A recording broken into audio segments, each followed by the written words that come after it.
दोस्तों, एक गांव था राघवपुर, जहां एक हवेली है भूतनी की।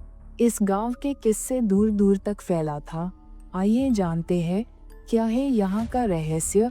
राघवपुर पहाड़ी रास्तों के बीच बसी थी, जिसे लोग पुरानी जर्जर राघवपुर हवेली के नाम से जाने जाते थे। यहाँ की कहानी दूर दूर तक मशहूर थी। लोग कहते थे वहाँ एक औरत की चीखें आज भी गूंजती हैं और जो अंदर जाए वो वापस पहले जैसा नहीं लौटता।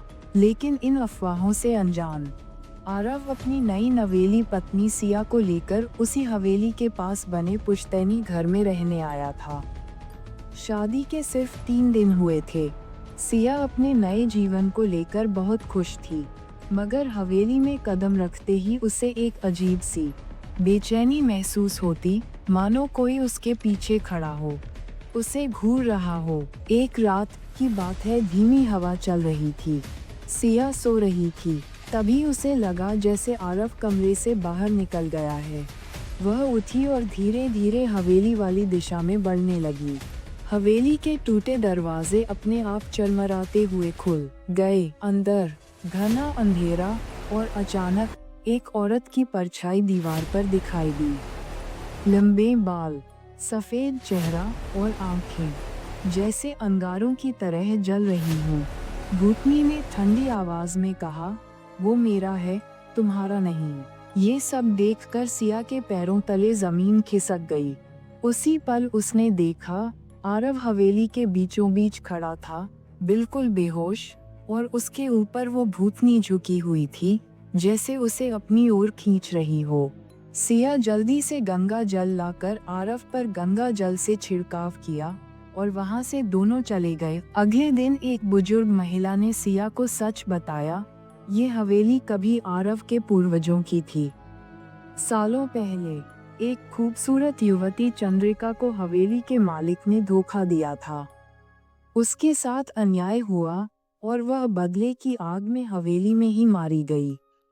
मरते वक्त उसने कसम खाई थी, मेरी मिट्टी का हक सिर्फ उसी पर होगा जो मुझे धोखा देगा, और उसके होने वाले वंश पर भी। और अब आरव उसी वंश का आखिरी पुरुष था। चंद्रिका की आत्मा ने उसे अपना मान लिया था, और कोई भी स्त्री अगर उसके पास आने की कोशिश करती, वह उसे मार डालती। फिर सिया ने अपने पति को बचाने की ठानी।